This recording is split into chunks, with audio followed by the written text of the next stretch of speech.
El siguiente programa es presentado y producido por Senda.fm para CTN Internacional.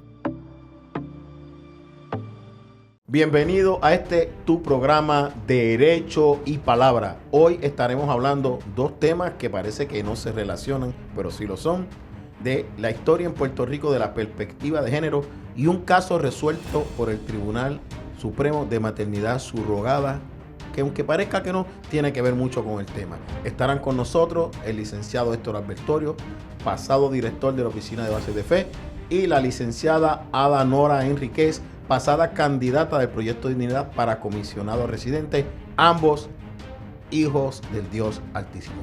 No te vayas, volvemos en breve.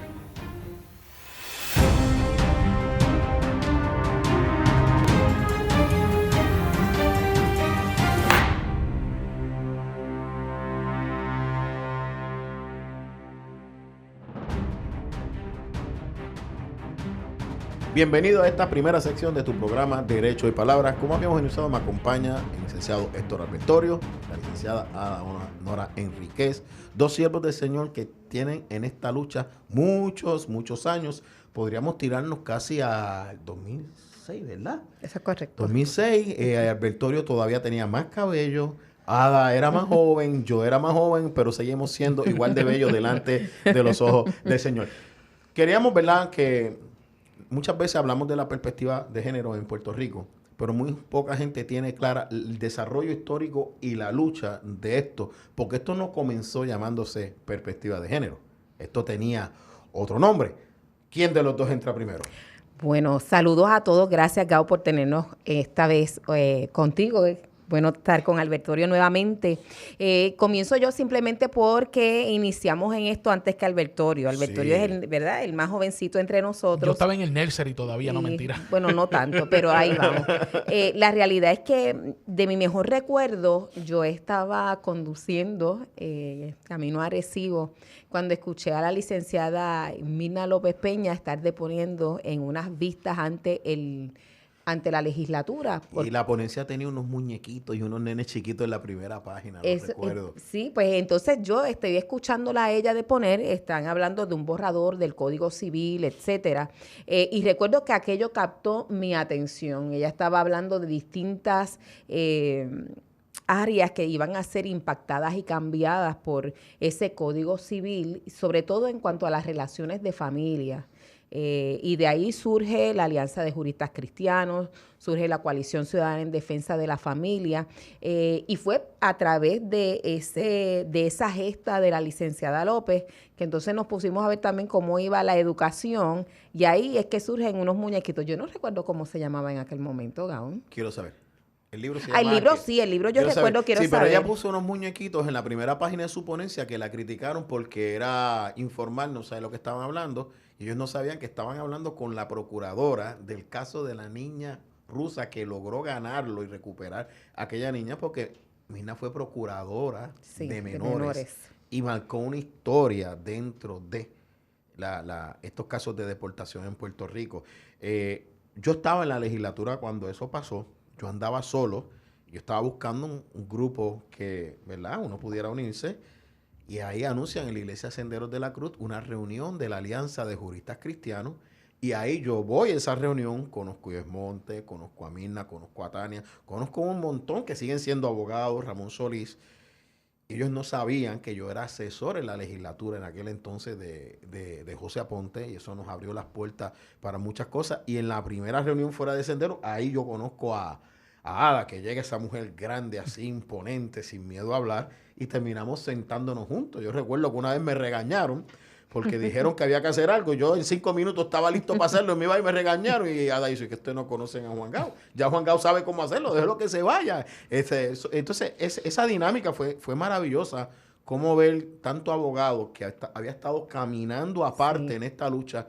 Dios lo une, fue lo grandioso. Cómo pudimos aprender a trabajar en equipo. Y recuerdo que no sé la razón por la cual Mirna no logró presidir un periodo de tiempo, creo que se iba, y tú caes como presidenta de la alianza, y hacemos la primera manifestación los abogados junto a la coalición frente al Departamento de Educación con Rafael Aragunde. Yo no sé si ella todavía ha llegado. Todavía. todavía. Yo era estudiante de Derecho.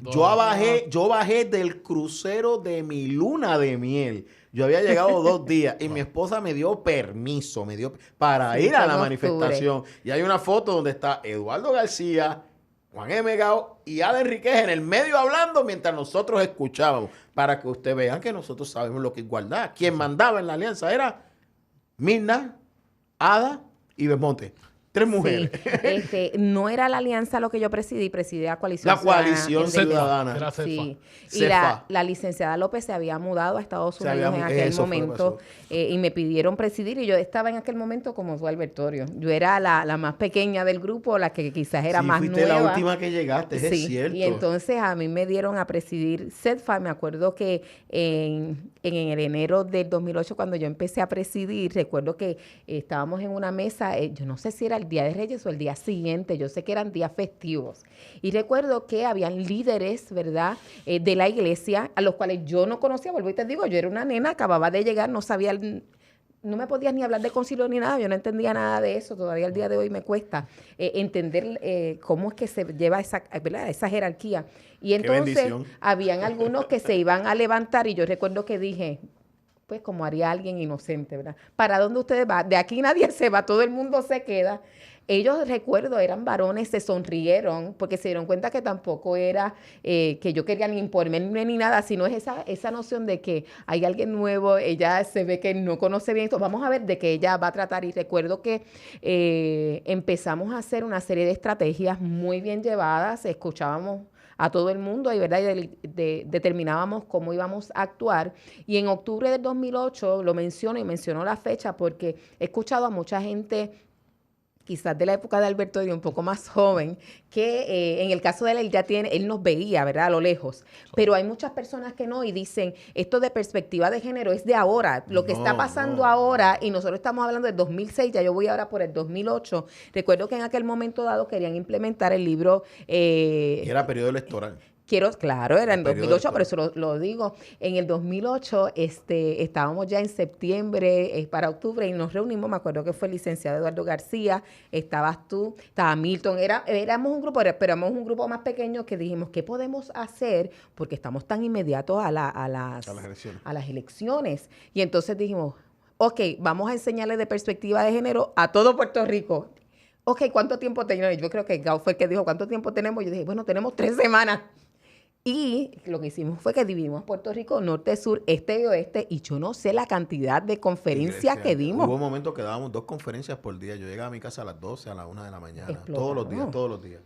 Y cambiamos el resultado electoral. Exactamente. Y entonces cerramos con aquel evento que era aquella protesta al frente del Departamento de Educación a una semana antes de las elecciones. Me acuerdo que era lunes y paralizamos todo allí. Eso era un círculo dentro de otro círculo porque no se daba abasto.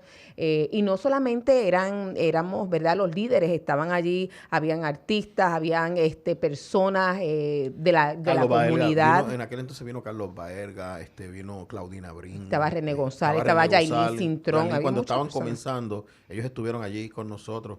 Y siguen siendo nuestros aliados donde están, pero ahora están en otras etapas. O sea, yo recuerdo sobre eso, Ada, en el último día que estuvo Agustín Laje en Senda, Wanda también dijo, hermanos, aquí hay gente que llevamos 30, 40 años en esta lucha, bienvenidos, pero aquí están los veteranos. Y déjame decirte, me sentí cómodo porque he notado como que un grupo nuevo, porque tú estás en los veteranos intermedios, los que todavía pueden estar en el parque jugando. Nosotros estamos los coaches, ya en el parque no podemos correr. Sí, ya lo que decimos, corran al primer ustedes. paso nos duele la espalda. Pero ver ahí una transición, ¿verdad? Ver a Eddie en otro lugar, pero en la lucha, ver a Alicia allí sentada, que también verla en otro lugar de la lucha, vernos todos nosotros en ese templo, recuperando un terreno con el respeto del lugar donde Dios te pone y de la experiencia y de la fuerza, ¿verdad, Mario? Que cierra como líder. ¿Cuántos líderes yo no he visto al frente que después Dios los pone atrás? Y entonces, Ada, para que sepas que cuando Ada habló, todo el mundo sabía que Dios la había escogido para que ella dirigiera. O sea, nadie cuestionó. Ella abrió la boca ahí, tomó el liderato y nosotros nos fuimos detrás de ella. O sea, eso es lo que hace Dios. Eso es lo que hace Dios. Pero eso fue una manifestación bien poderosa. Sí bien lo fue. poderosa, porque en 2 semanas el resultado electoral varió completamente. Y estamos hablando de hace 14 años 14 años. atrás, donde se estaban implementando unos libros que a nosotros nos decían cuando íbamos a las emisoras Que estábamos mintiendo. que nos estábamos inventando, que eso no existía, que si las gráficas, todo eso. Cuando la realidad es que nosotros teníamos los libros, teníamos la evidencia, y finalmente lo que hizo Rafael Araúndo, que nunca nos quiso recibir, detuvo, ¿verdad?, lo que era la distribución y alegadamente lo decomisó, pero sabemos que lo que hicieron fue que lo guardaron, ¿verdad? No le dieron Y esa aunque no lo distribución. creas, yo no sé si tú sabes, este dato hay que darlo. Una de nuestras rivales políticas acérrimas era Albita. Pero yo recuerdo que fuimos a un grupo y le enseñamos los libros a Albita, y Albita se convirtió en el portavoz nuestro cuando vio el contenido de los libros, y a través de la Comisión de Educación de la Cámara, ella detuvo los libros. Le pidieron, recuerdo que me Porque contaron- dijo una cosa y otra cosa es otra, y están sexualizando a los niños. Incluso Lisa Fernández también, que defendía este movimiento, cuando vio los libros, dijo, paren esto, pero le pidieron a Albita leer un cuento de 9º grado en voz alta. en voz alta. Cuando ella empezó a leerlo y vio y escuchó, ahí ella dijo, no, espérate esto, y se convirtió en el portavoz. Se convirtió pero ahora eso no lo vemos, porque ahora a esta gente no le importa para nada eso. Tenemos unos líderes políticos que ven eso como, si ellos sí lo dejan, le hacen coro al muchacho este con problema de identidad que se pone traje de mujer. Mira, esto es bien importante para el Albertorio y para las nuevas generaciones, y es que sabemos que la ONU había planteado que para el 2015 en todos los lugares teníamos que estar enseñando en todos los países del mundo perspectiva de género, y cuando yo me doy cuenta que todavía nosotros estamos peleando, pero no lograron la distribución, se ha ido colando ya en estos últimos años de una, ¿verdad?, de una manera velada, pero que nosotros estemos en el 2022 y aquellos que ellos querían implantar ya para el 2015 en Puerto Rico, nosotros hayamos podido detenerlo. Oye, a mí, yo no sé ustedes, pero yo estoy tan agradecida del Señor. Sabemos que estamos en un momento difícil, pero esta nueva generación que entra, ¿verdad? Ahí está Albertorio y muchas personas más que entran a estar con nosotros mano a mano, tienen de frente un buen amortiguador, ¿verdad? Un buen amortiguador histórico para saber que aunque uno podría pensar, esto que hice no está ayudando a bien, cuando miras en el paso del tiempo te das cuenta que todo lo que nosotros hacemos ayuda bien.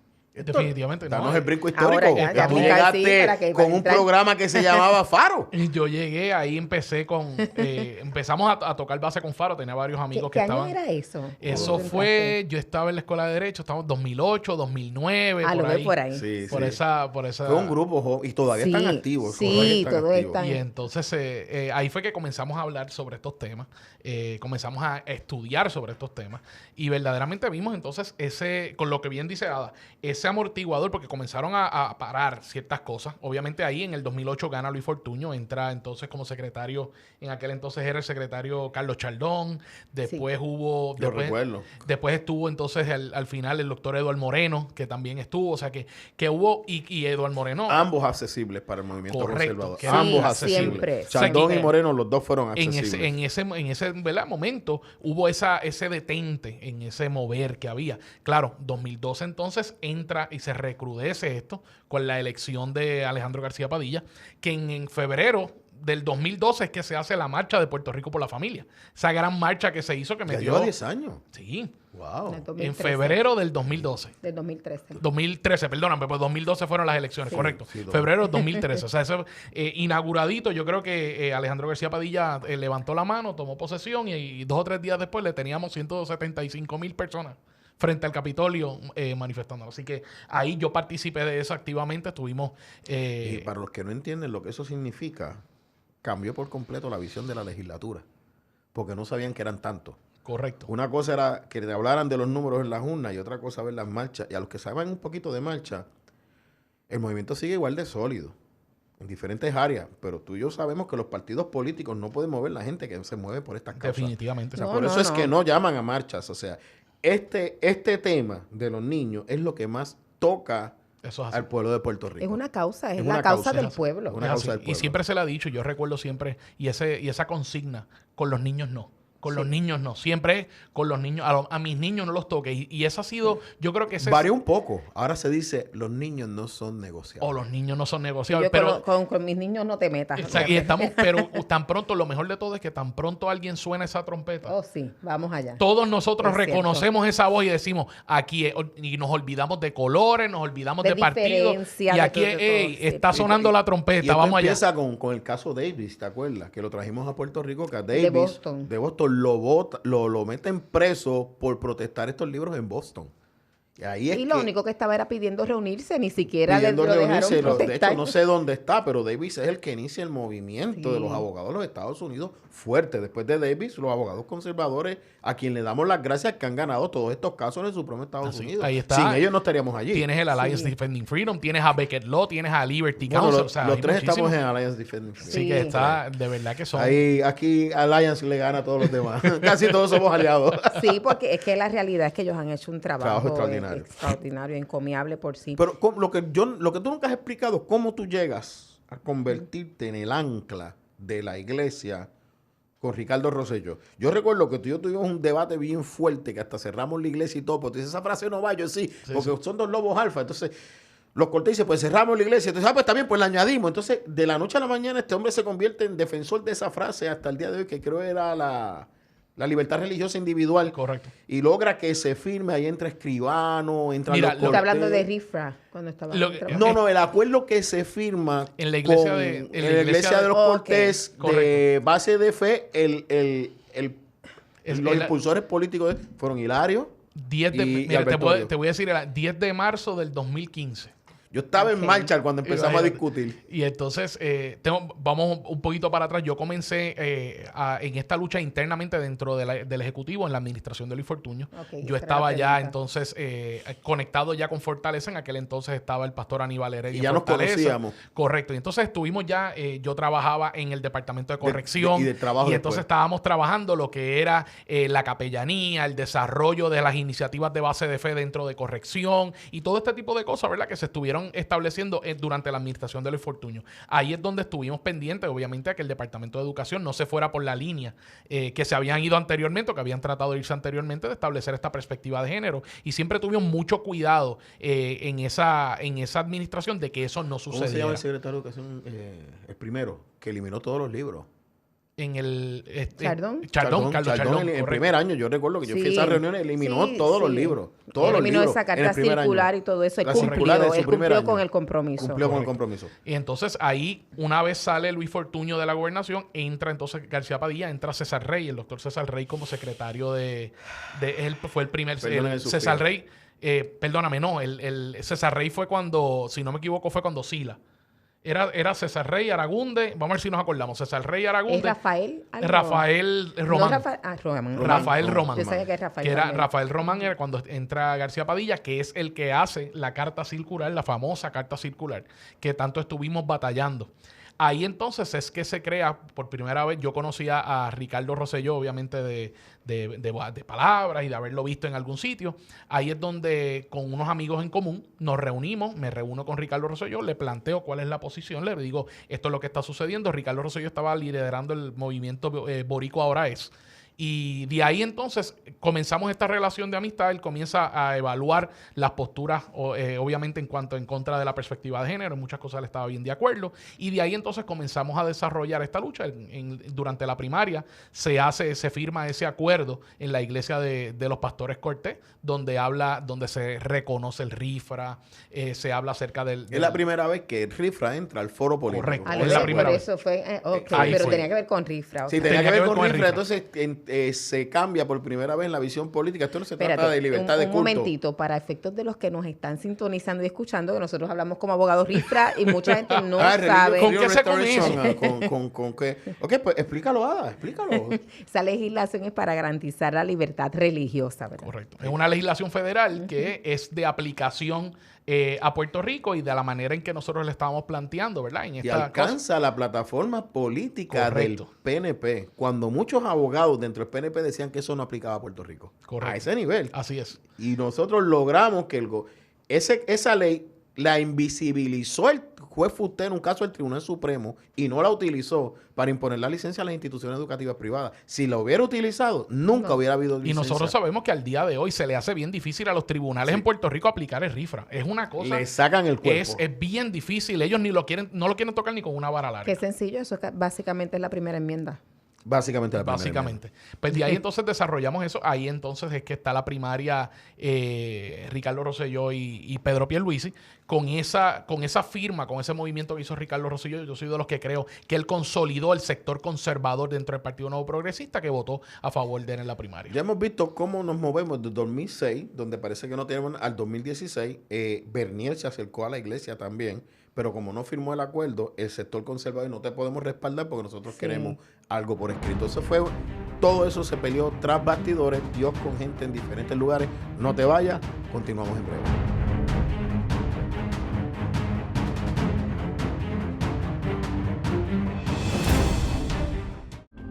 Para evitar la propagación y el contagio del COVID-19, debemos seguir los protocolos establecidos. Debemos continuar lavándonos las manos con agua y jabón durante 20 segundos. Usar hand sanitizer. Utilizar mascarillas.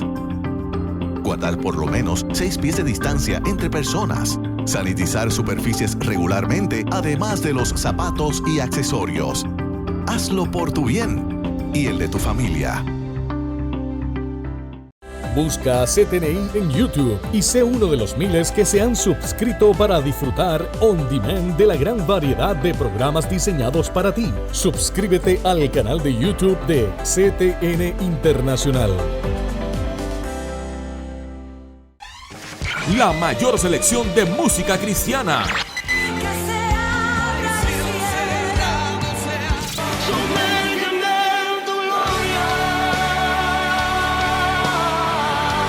La mayor selección de música cristiana. 24 horas la tienes aquí en Senda FM. Sonido que levanta y restaura.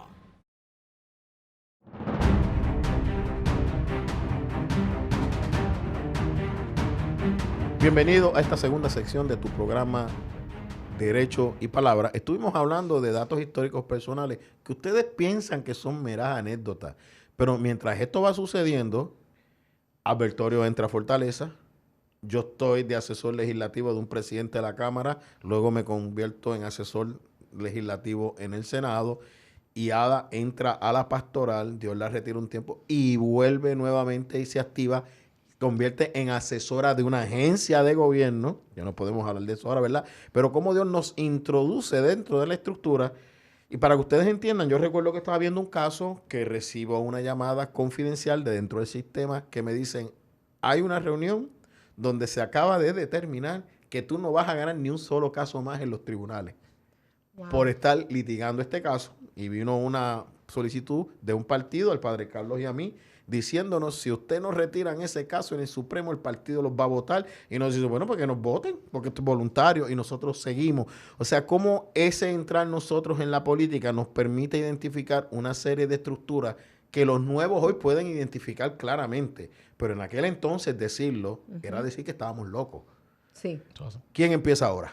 Bueno, nada, para darle continuidad a lo que estábamos hablando. Porque tú lo viviste en Fortaleza. Claro, Exacto, claro. él sí Tan sabe pronto, por ahí, eso. tan pronto entonces Ricardo Rosselló gana la primaria, y Ricardo Rosselló gana la gobernación. Ahí Ricardo me hace el acercamiento y me pregunta si quiero ser asesor de él y dirigir la oficina de base de fe en Fortaleza.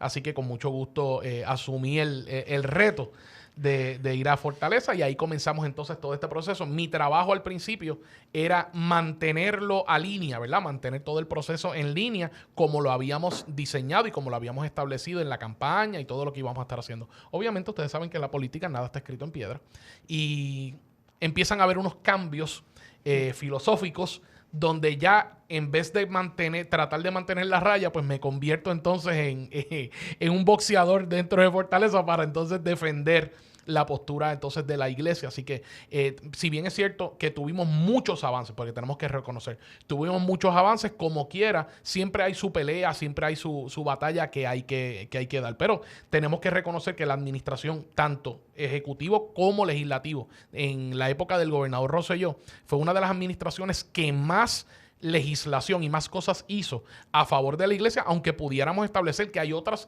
que se fueron por otra línea. Pero cuando vemos el contenido, y tiene que ver mucho con todo lo que se había detenido, que de momento entonces empiezan a tratar de introducirlo, entonces tiene una legislatura más conservadora, la legislatura Senado de Tomás Rivera Schatz, la presidencia de la Cámara de Johnny Méndez era más conservador, y empiezan a tratar de detener todas esas cosas que estaban tratando de poner nuevamente. Y en ese sentido empieza esa batalla. A veces en el Ejecutivo pues se le iba la mano en ciertas cosas. A veces. Tengo que decir que a veces. Pero él era demócrata, ¿verdad? Sí, él era demócrata. Correcto. Sí, pero respetaba mucho el sector republicano sí, pero que y conservador. obviamente cuando él dice que se va, pues también hay unas premisas. Sí, claro. Lo digo simplemente para distinguirlo, ¿verdad? Sí. Y una de las cosas que también ayudó era el hecho de que tenemos que recordar que en ese entonces el presidente era el presidente Trump. Por lo tanto, había un Congreso republicano. Lo que estaba saliendo a nivel federal era mucha defensa a favor de la fe, a favor de la familia. Por lo tanto, acá no se podían ir muy lejos de eso. Sí había sus movimientos, sí había sus cositas, pero nos agarrábamos de ahí. Obviamente ese no es el caso ahora. El caso ahora es que tenemos entonces, si bien es cierto, tenemos un gobernador demócrata, también tenemos una presidencia demócrata, Congreso demócrata, un Senado demócrata, donde entonces la política de allá, cuando allá da catarro, aquí da pulmonía. Y empieza todo este tipo de cosas, ¿verdad?, a suceder. Así que en ese sentido, mi trabajo fue en la Fortaleza fue tratar de detener ese avance que trataron también de establecer. Claro está, como políticos al fin van a tratar de vamos a darle a los religiosos, vamos a darle a la comunidad LGBT, como siempre. Mi trabajo era asegurarme que no nos fueran a dar una migaja y a los de allá le fueran a dar el banquete completo. O sea, que nos quitaran derechos. O que nos quitaran derechos. Ada, tu visión desde afuera. Nosotros estábamos inside, pero otra cosa es desde afuera. ¿Cómo tú lo veías? Bueno, es que desde afuera, para empezar, pues para mí era previsible que teniendo una persona que tenía una filosofía demócrata, por más buena intención que tuviera, que se la podía reconocer, una buena intención de cumplir con ciertos compromisos y demás, no es menos cierto que a la hora de la verdad, cuando la cosa se pusiera color de hormiga brava, pues tú vas a atender a lo que realmente son tus principios. Es algo que yo creo que le sale natural a cualquier persona.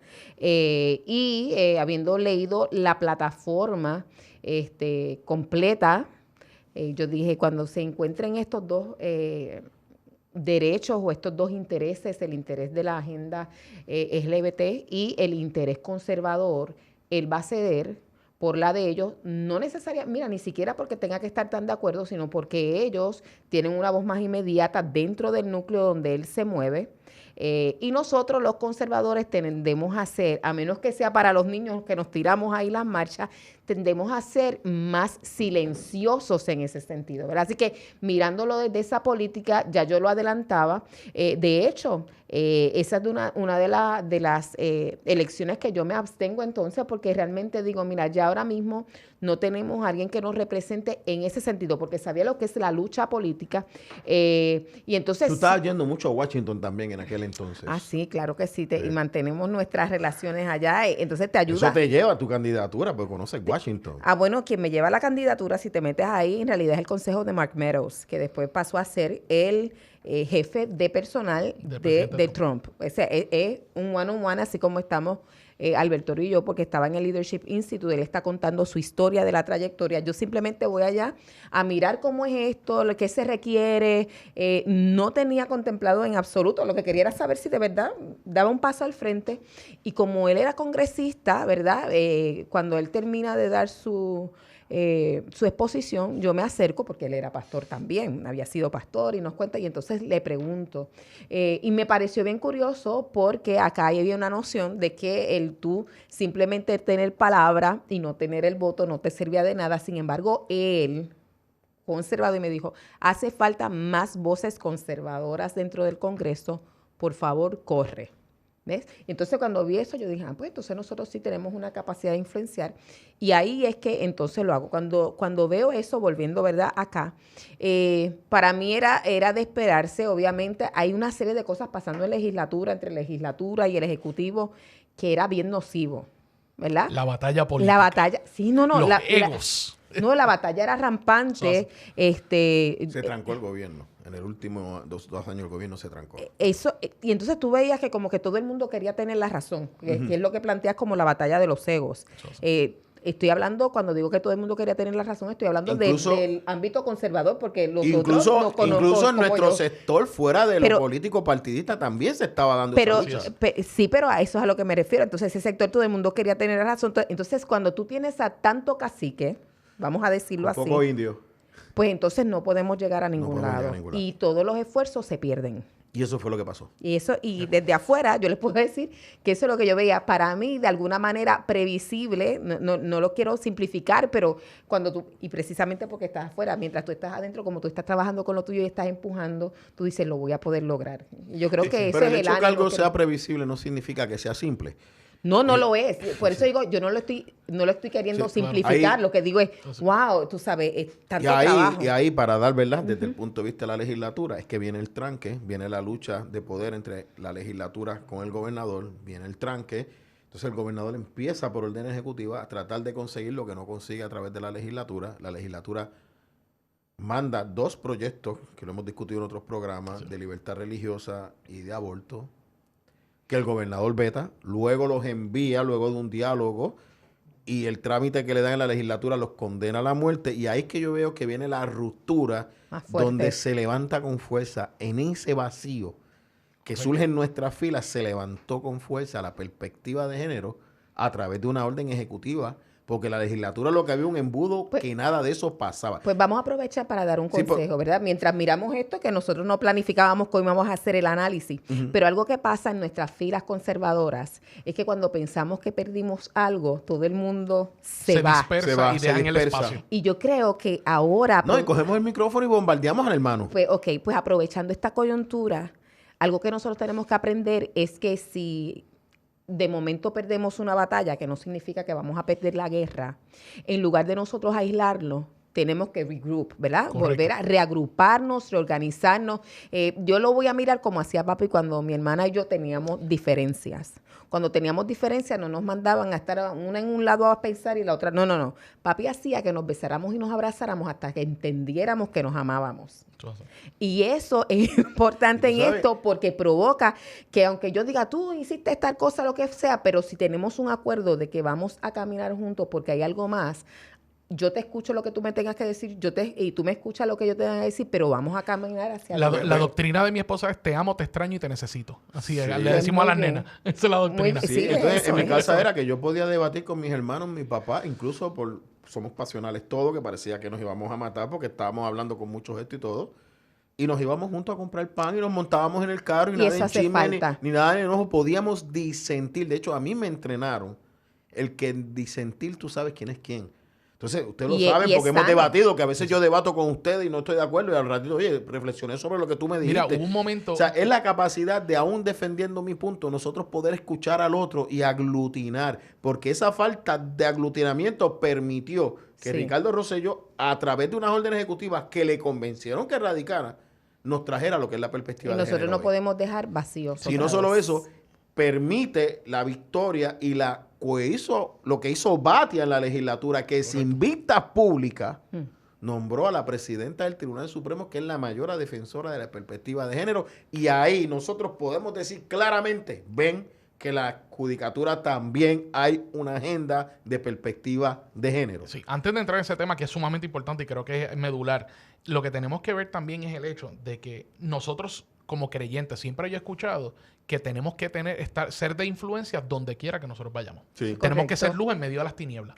Sin embargo, de momento, cuando perdemos una batalla, perdemos algo, empiezan entonces todos a regarse y empiezan a cuestionar la cristiandad, el compromiso. El estilo. El estilo.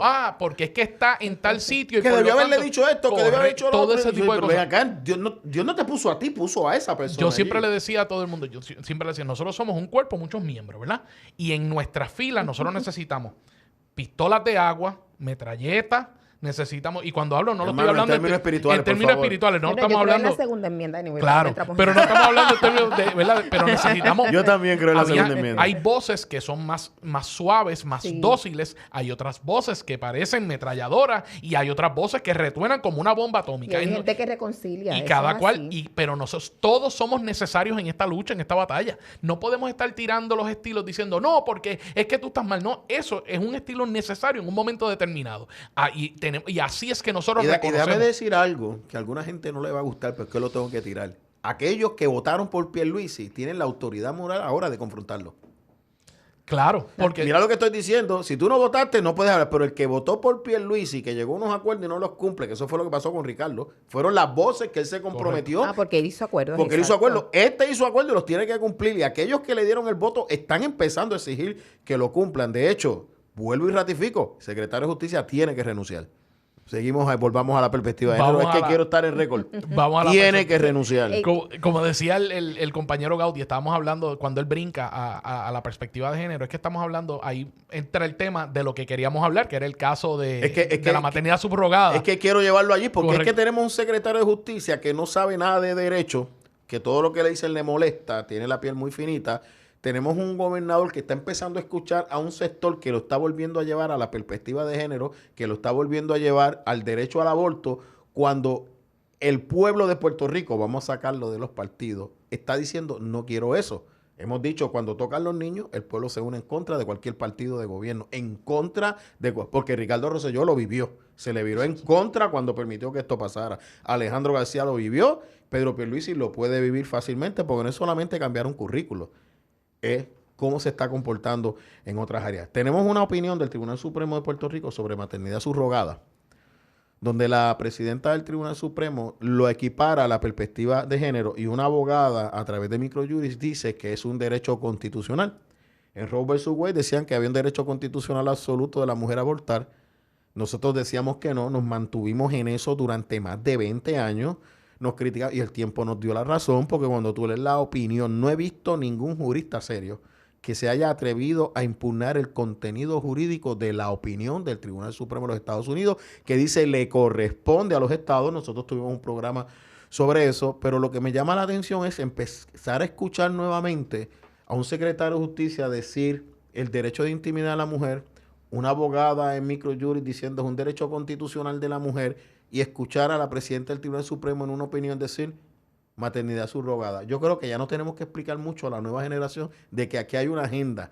Antes lo decíamos y decía, ustedes están inventando.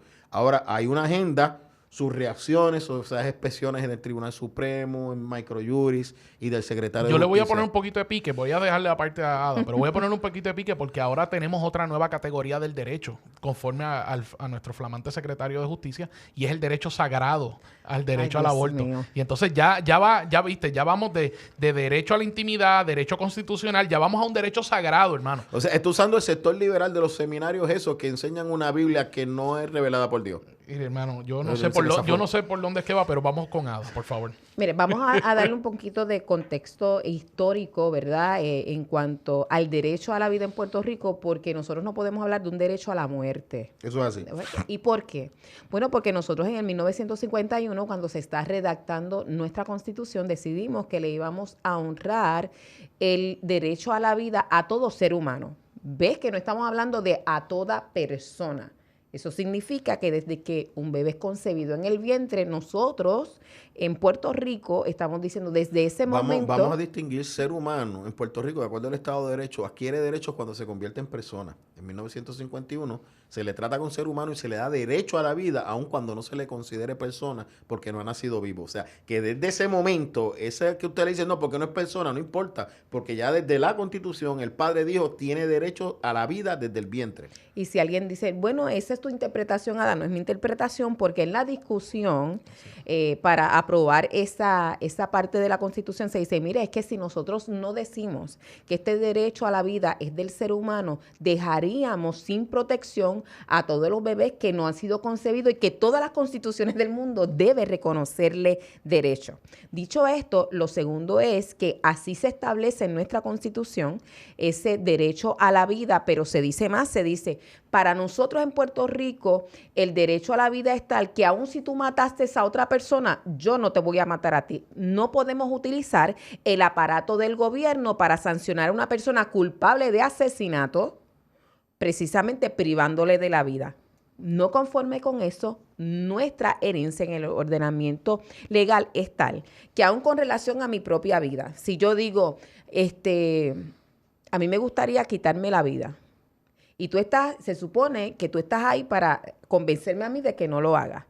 A la vez que tú dices, pues realmente haz lo que tú quieras, me estás alentando a mí, bueno, pues nuestro Código Penal sanciona eso con pena de 8 años. Si alguien puede decir, pero Ada te está yendo, no, lo que yo quiero es demostrarles que la protección al derecho a la vida. Es el derecho a la vida. Por lo tanto, cuando nuestro secretario de Justicia está hablando de un derecho, no puede decir que es constitucional, así que ahora él dice que es sagrado.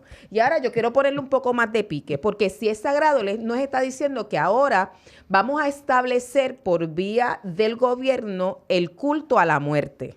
Duro. No voy a seguir desarrollando eso por ahí, pero cuando... Pero porque no suena interesante, porque el que lo espiritualizó fue él. Me está dando una nueva religión. Sí, porque entonces lo que está planteando aquí es que nosotros ahora, en lugar de estar protegiendo la vida del ser humano, que es lo que está escrito en blanco y negro en la Constitución, voy ahora a generar un nuevo derecho, y ese derecho es a acabar con la vida del ser humano en su etapa más vulnerable. Entonces, nosotros no podemos hablar de Roe versus Wade, no podemos hablar del derecho a la intimidad y que de ahí surge, porque el derecho de la intimidad de nosotros no incluía eso. Pueblo versus Duarte dice, el derecho a la intimidad que nosotros tenemos en nuestra Constitución no aplica para efectos del aborto. Lo que vamos a utilizar es la... Oye, y citó Pueblo versus Duarte, cuando Pueblo versus Duarte dice lo contrario a lo que él está diciendo. Vamos a dejarnos llevar entonces por Roe versus Wade. Roe versus Wade ahora fue revocado y decimos, nunca existe un derecho fundamental. No podemos hablar de derecho de aborto, y solamente hago una aclaración más, y es que en Puerto Rico nuestra herencia nos enseñó que el aborto siempre ha sido penalizado. ¿Por qué? Porque una cosa es yo decidí terminar con la vida de un bebé voluntariamente, y otra cosa distinta es que a mi mamá me están dando un tratamiento para guardar mi vida y como consecuencia pierdo a mi bebé. ¿Ves? Por eso decíamos que era parte de una intervención médica que se da de una manera natural, pero el aborto presupone que un tercero va a intervenir con esa vida para terminar. Y para añadirle a la interpretación errónea en derecho del secretario de Justicia, lo que hemos visto, la trayectoria del Tribunal Supremo actual de los Estados Unidos es una trayectoria de evaluar los derechos fundamentales a la luz de la historia. Si lo evaluamos a la luz de la historia, nos está diciendo que la filosofía jurídica en Puerto Rico, que es la historia, te dice, puedes razonablemente concluir que el derecho tutelado es a la vida, que ese es al que se le va a dar mayor protección, y no son estas teorías o estas doctrinas que se desarrollan en cuartos oscuros o en un momento dado para tratar de minimizar algún tipo de controversia. Para la próxima sesión, lo que estamos tratando de decirles es que están creando unas nuevas doctrinas de derechos que no existen para hacer lo mismo que hicieron con Roe versus Wade y con la perspectiva de género. No te vayas, nos quedan 10 minutos, ya tiramos el pique, ahora vamos a comer la comida picante. No te vayas.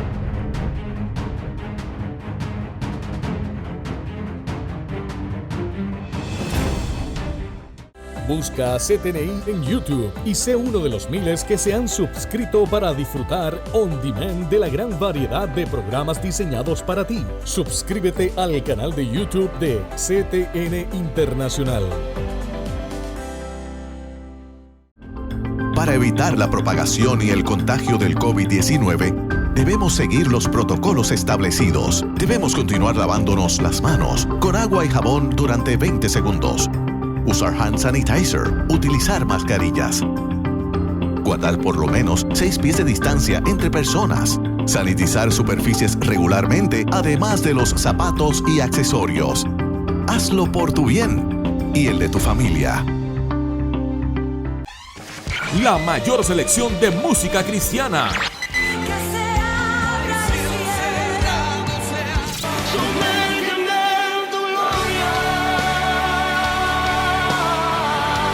La mayor selección de música cristiana.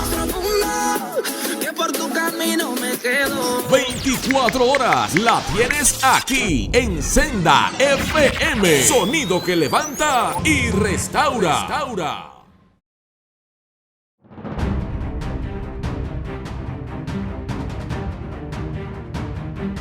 Bienvenido a esta última sesión de Derecho y Para. Miren, gente, ya pusimos el pique. Vamos ahora al plato caliente.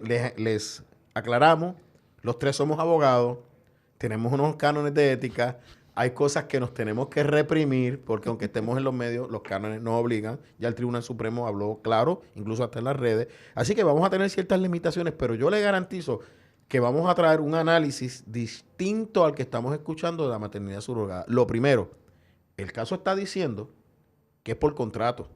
O sea, que estamos hablando que el niño, quien va a ser su mamá y su papá, se resume a una materia contractual, a un mero negocio jurídico. Seguimos desvalorizando la vida en el vientre. Esa es mi opinión, pero como aquí yo tengo dos panelistas que ellos son que hablar, yo lo voy a dejar que ellos digan todo lo que ellos piensen de este caso, porque esto va a abrir las puertas a muchos más análisis, porque el caso no lleva ni 3 meses de resuelto. Sería bueno que Ada, si Ada nos puede dar un resumen del caso para que la gente, los televidentes vean de qué caso estamos hablando. Y sobre todo que vean que una cosa es lo que se resuelve y otra cosa es lo que se trae. El caso es el de Pérez Rodríguez versus López Rodríguez y fue resuelto por el Tribunal Supremo el pasado 12 de julio del 2022, así que tiene apenas un mes y pico. Este caso trata de la inscripción de un menor nacido como parte de un proceso de maternidad subrogada. La tía aportó un gameto y facilitó su vientre para que su hermana y cuñado tuvieran un hijo. O sea que el óvulo, el ovario, el material genético lo puso la tía. La tía, que es la que va a cargar el bebé, para los que no entiendan lo que es gameto. gameto. El óvulo y el útero. Y el puso útero. las dos cosas. Exacto. Las dos cosas.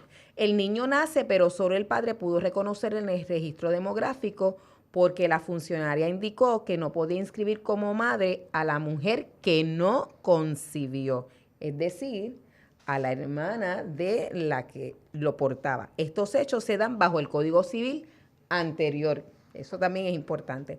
El Tribunal Supremo entonces resuelve que tanto en casos de maternidad subrogada gestacional, donde una mujer facilita su vientre pero no aporta gameto alguno para la concepción de bebé, como los de maternidad subrogada tradicional, que fue el usado en este caso, el reconocimiento voluntario es la vía legal para la inscripción del bebé.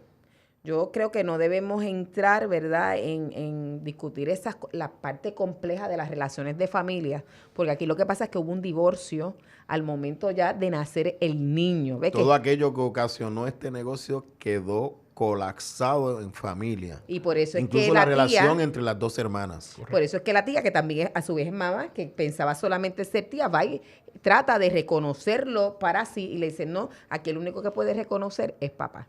¿Qué es lo lo interesante es, para que lo vean, que hay una industria aquí, el tribunal lo dice hace rato, que hay una industria aquí de los 80, vinieron de Florida a Puerto Rico a hacerlo. O sea, ellos vivían en Florida y vinieron a hacer el negocio jurídico en Puerto Rico. Una de las cosas importantes es que antes de ese caso se había resuelto, como bien dice la licenciada Enríquez, el caso de lo que es la maternidad subrogada gestacional. Gestacional es la que se llama, ¿verdad? Sí. Que es, a diferencia de la tradicional, la gestacional, como ella dice, es cuando la madre que está cargando el bebé solamente pone la barriga, por decirlo así. Vamos a hablarlo en arroyo de bichuela. Solamente pone la barriga y el óvulo y el espermatozoide lo ponen de afuera. Ahora, en este caso están hablando, y en esos casos, lo que se está diciendo es, como no hay relación, no hay un vínculo biológico con el menor, con un mero reconocimiento mediante una declaración jurada en el registro demográfico, la madre intencional podía registrar al Eso bebé. el Estado de Derecho en aquel entonces servía jurisprudencia porque el código todavía no había trabajado sobre eso, pero el código cambió en el 2020. El código cambia y el código entonces se adapta a esa decisión del Tribunal Supremo reconociendo la maternidad subrogada gestacional. Sin embargo, nada menciona sobre la maternidad subrogada tradicional, que el issue viene siendo... No menciona, la prohíbe. La prohíbe el reconocimiento. El issue viene siendo que en la tradicional, como hay un vínculo biológico con el bebé, se establece que pudiera haber una controversia a la hora de registrar al menor en el registro demográfico, porque sería algo contradictorio que el Estado de Derecho reconozca, haya una presunción de maternidad cuando nace el bebé, y entonces al haber esa contradicción pudiera haber un issue en el registro, que el registro, aunque no da ni quita derechos, sí informa y sí es para efectos de tercero. No puede haber dos mamás en el registro. Eso es así. Tiene que haber una nada más. Así que en ese sentido, esa es la controversia. Ahora bien, aquí hay unos documentos, en este caso, que se firmaron anteriores. Hay la discusión, el tribunal entra a la discusión si esos documentos son documentos legales, si constituye un contrato válido de subrogación porque tiene los consentimientos, objeto y causa. Sin embargo, hay una controversia porque hay unos documentos que fueron firmados dentro del consultorio médico como si fueran exclusivamente la palabra de consentimiento informado, diciéndole a las madres, en este caso a las mamás, la mamá intencional y a la mamá gestacional, diciéndole, esto es lo que se va a estar llevando a cabo, y uno de los documentos claramente dice, esto no debe ser considerado un documento legal. Por lo tanto, ahí hay una controversia, considerar un documento de consentimiento informado médico como un contrato de maternidad subrogada, yo creo que es estirar un poquito el chicle, y casualmente de eso mismo habla una concurrente, la opinión de... Concurrente y disidente de la jueza María de Charneco, que se une Rivera García. Juez Rivera García, y hablan acerca de varios aspectos, que número uno, no es el código del 2020, no se retrotrae a esos hechos, porque esos hechos fueron bajo el código del 30. Y número dos, en el caso de contratación, si verdaderamente eso es un contrato, y como bien dice el compañero Gaut, hay que levantar la bandera de si hablamos de contrato, estamos hablando que ese bebé sería entonces una materia comercial, ¿verdad? Así que un negocio jurídico entre partes. Sí. Correcto. Objeto. Así que esos son los detalles. El bebé es el objeto de... Pero ahí lo que pasa es que hubo un juicio donde ella declaró la intención de ella y el tribunal Mira, cuando uno lee la sentencia, porque no es una opinión, sentencias entre las partes nada más, suena bonito. Hasta que uno empieza a leer las concurrentes. Pero qué curioso, es sentencia, pero el tribunal dice, de ahora en adelante entonces, la maternidad subrogada tradicional se va a llevar a cabo como la maternidad subrogada gestacional. No, dice, el caso anterior va a ser el stare decisis. Correcto. Porque ese no puede ser porque es sentencia. Por eso. Y ahí es que María Llaves de Charneco dice, pero es que el código vigente ahí es que vamos. No permite que tú llegues a esa decisión. Y eso se llama legislar desde el banquillo. Estás legislando ahí desde llegamos. el tribunal. Y diciendo que no quieren legislar. Sí, y quiero tirar esto, y es que aunque hay algunos comentarios que están diciendo que hay un derecho fundamental constitucional a la maternidad subrogada, ahí mismo con lo que ustedes acaban de decir, no sale en el no caso. Existe. El caso, lo que dice mamá, y es interesantísimo, y tiene su lógica jurídica, que tenga su lógica jurídica no significa que sea lo correcto, vamos a estar claros, que dice, papá puede hacerlo y yo, mamá, no puedo. En aquel entonces no había la menor duda, pero ahora dice, yo como mujer puedo cuestionar la maternidad biológica de otra por si es subrogada. Y la jueza presidenta del Supremo lo que dice que es una cuestión de perspectiva de género, de igualdad, definiendo perspectiva de género, digo sin definirla, y tratándola como si fuera sexo. En la próxima concurrente dice que es una cuestión de sexo. Y ahí que viene el problema, como vemos que la jueza presidenta del Tribunal Supremo, que se debió haber inhibido porque tuvo un hijo o va a tener en las mismas condiciones de maternidad subrogada, y como hemos hablado, es una activista de la perspectiva de género, se debió haber inhibido. Entonces ahí nosotros vemos, cuando sumamos eso a los talleres de perspectiva jurídica que se le están dando a los jueces, cómo nosotros estamos viendo cómo este intento de adelantar la perspectiva de género, ahora están utilizando un caso de maternidad subrogada para tratar de convertirlo en un derecho constitucional. Y nosotros, que tenemos tantos años en esta lucha, sabemos que el grito del sector conservador tiene que salir desde ya. Sí. No podemos esperar, porque una de las cosas que debatíamos es, y el Supremo dice claramente, oye, la legislatura ha tenido tiempo de legislar, pero cuando tú lees la opinión más profunda, que estoy de acuerdo con Albertorio, que la hecha ahorita Charneco, hace un desglose donde hay estados que no se permite. Así es. Por el hecho moral, o sea, y el hecho moral es prudente, sólido. Es un niño, una cuestión de un negocio jurídico.